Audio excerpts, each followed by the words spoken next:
seen you since the Split Second red carpet. Yes. Yeah, so here again in Philly. What are we doing today? I know we're on the set. Yeah. So today I'm working with Chike Evans. Chike is a director, producer, visual artist. He kind of does it all. Good friend of mine, and he's working on a short film that he asked me to take the lead in. And so yeah, I'm here in Philly. You want to plug the film? Tell them what. I don't know. You don't know yet? I don't know yet. Well, I do know, but it's actually a surprise, so I can't really say much. But I will keep you guys updated. Wait a minute, you had a surprise last time I talked to you. I did. I always have a surprise. So I did a movie with Whoopi Goldberg, right? And that'll be out in 2014. Okay. I can't even say that. God, I know. There's so much. That's enough. But you know what? I did. I'm happy. I'm blessed to have been on set with Whoopi Goldberg for sure. But I can't even say that. There's always so many surprises. She's cool in person that she appears to be. That woman is so knowledgeable. It's ridiculous. I kind of wanted to like leave and like go to dinner with her and just live through her life. She knows so much, but absolutely, I think that's what kind of keeps me going as an actor, to meet other actors who have been doing this thing for so long, right? And who is just, making it happen. She's such an iconic image, you know what I mean? And it kind of keeps me wanting to be like her. Okay. So, I dig that. So, you're originally from Philly? I'm from Philadelphia, yep. Okay. Born and raised in South Philly. Okay. And went to high school in North Philly. Went to Delaware Valley High School. Graduated from there. And then I went to college at Temple University. All right. Yep. So how'd you get into this Hollywood life? So I started acting young. I was 13. I was in the 7th grade. My first, well, wait, I'll tell you. So I was 13 and I was in middle school, and I was doing a middle school production of Aladdin. It's so funny. I played Jafar, and Jelani Carter was the director of that. That man has taught me so much about acting. So anyway, when I got into the production, I went home and I told my parents that I wanted to be an actor. My parents were so supportive. They were just like, let's do it. The next week, I was taking classes at the Freedom Theater under Zahara McGill and Marion Hyman. Wow. So I was taking classes and just great people under great people from Philadelphia at the Freedom Theater and at the Walnut Street Theater. Okay. And then I was doing a Black Stage production at the Walnut Street Theater, and an agency came, AMA, Roe Lennon, and after the production, she came straight up to me while I was backstage, and she said, "I want to sign you." Wow. She signed me on a 2-year contract. So you were basically a natural. I guess so, but you know what I did? I worked hard. I woke up at 7 a.m. to get to class. I guess you call that work, but at the time, I was very, very focused. I'm still focused, but so we did that. I signed the contract, and my first paid gig ever, my first professional gig ever, was off-Broadway. Okay. I did an off-Broadway production in New York, The Black Boys committed suicide. I played brother number 5, and the show ran for 3 months before it got canceled. But for my first, for my first, professional production to be an off-Broadway show, I'm super blessed and super humbled by that. And then I guess the rest is history. I kind of just like, I was still working in New York under Roe Lennon, in AMA, and then I signed to an agency in New York, and I was going back and forth literally since 16 years old. I was going back and forth between Philly and New York. I would literally leave class, get into get on the train, go straight to New York for an audition or rehearsal. Hey, talk a little bit about the hustle for an actor, because it's unlike any other job there is. Talk about that a little bit. Yeah, for sure. It's definitely late nights, early mornings. Being an actor is such an entrepreneurial job. You don't have a boss. You have nobody telling you to wake up in the morning. You have nobody to punch in or punch out. You don't have that. It's up to you to be paid. It's up to you to further your career. With that being said, Extreme discipline. Discipline, exactly. And also you have to kind of learn the tricks of the trade. Right. I listen to so many stories of celebrities on how they make it, and those stories are so real because, sleeping in the back seat of a car in LA, or, sleeping on a rooftop in New York, that's real. Because being an actor, I don't have money, I don't work a full-time job. So I'm always like perfecting my craft. I'm taking classes around the clock. I'm working out like crazy. I'm in the gym 4 to 5 times a week to make sure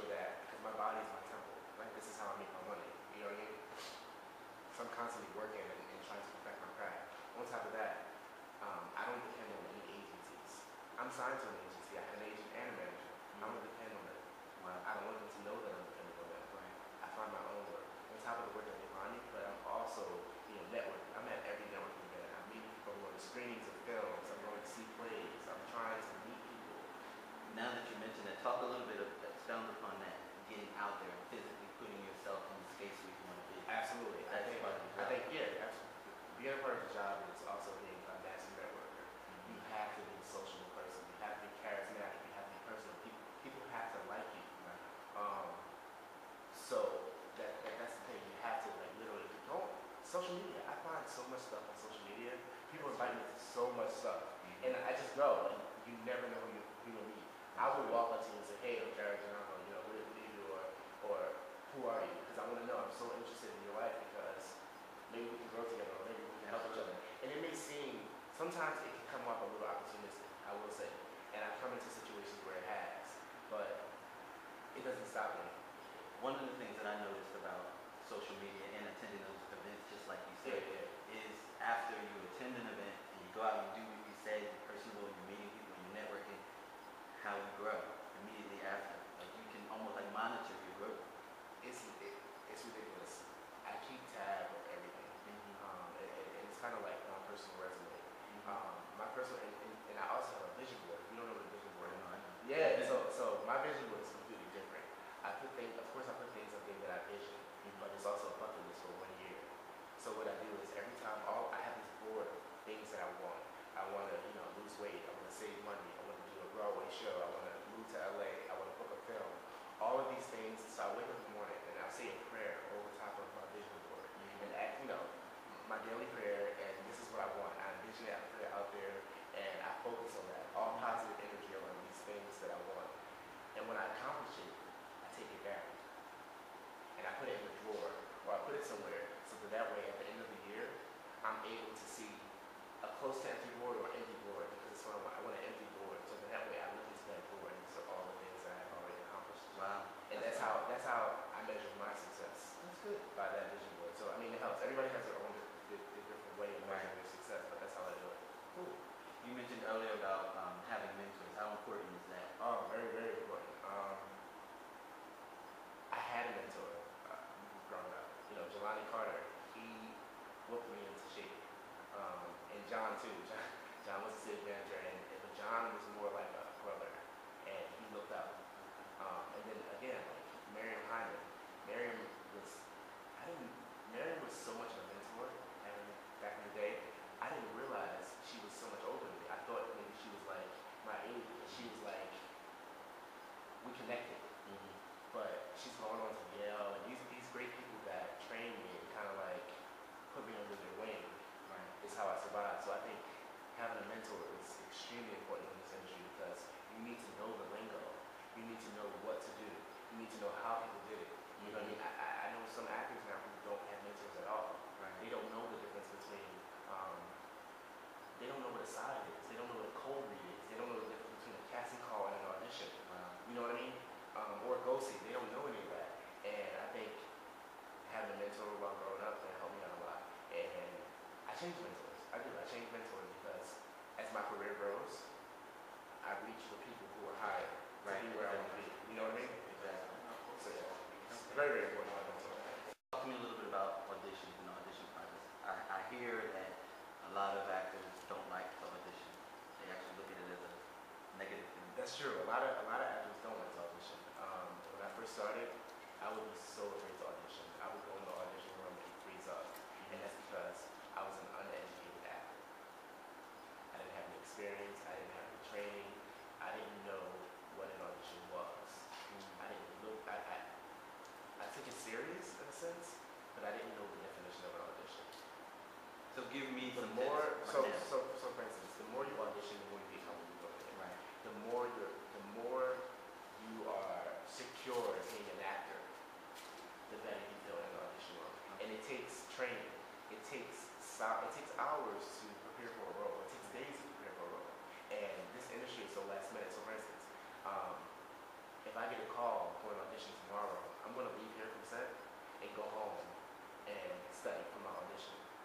serious about it, and you got to eat like the character, you got to breathe like the character, you got to speak like the character, you got to know who these characters' parents are. You have to become the character, and for an actor to not like an audition, it's because they aren't the character. It's because they haven't put in the work to prepare for the audition. I think so. So I don't like auditions. I mean, I don't not like auditions at all. I actually love auditions because when I don't get them, it makes me want to knock on the next door. Man, I'm so hungry. I'm following you. I'm watching you. I see what you do. You don't understand. I don't depend on my manager to send a follow-up note to the casting director. I do it myself from my cell phone. I have a generated message and I will send it myself. You know what I mean? It's just the way. It's just the way of this industry. You gotta be hungry. You gotta want it. What's your dream role? I don't know. I'll tell you what. I don't typecast myself. I don't tell people what they think that they should look at me because that's how you look at me. You know, if I tell you I'm a thug, that's how you look at me.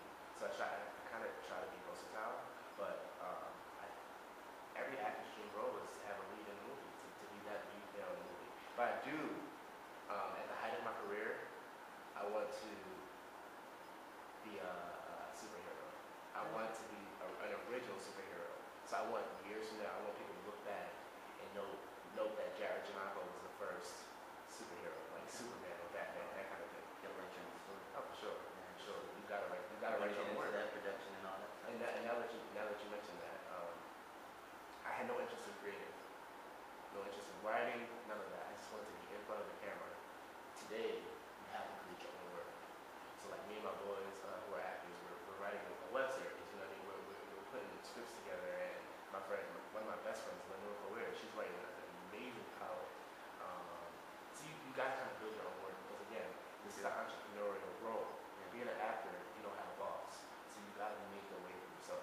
Not to mention, we're people of a darker descent. For sure. And we have to work a little harder. Yeah, for sure. And the Hollywood way, they don't put too many chocolate people in front of the camera. Well, how do you feel about that, being an actor of color in this industry? I'm an actor of color. I'm a man of color. Right. I'm an actor of no color. Does that make sense? No, it does. To me, it does. I don't care if the breakdown says that they're looking for a Caucasian male that's 25. I'm going to submit for it anyway. Because you never know. You never know. I don't want them to, again, I don't typecast myself. I don't want them to see me a certain way. I'm a man of color for real, and I rep that. I rep being African American, and I recognize my roots. However, in this industry, I don't compromise that at all. And that's true. I don't compromise it, and I work equally as hard as all of the white actors who are my type. Channing Tatum and there's how can I say this? I don't look at them as any color, right? And I don't want casting directors to look at me as any color. If that makes sense. No, it does. I don't use being black as an excuse to not perform. Right. I don't use my race to be an excuse not to be able to afford my bills because the white man wouldn't give me a job. That doesn't make sense to me. I think back then maybe that made sense, but we're in a different era.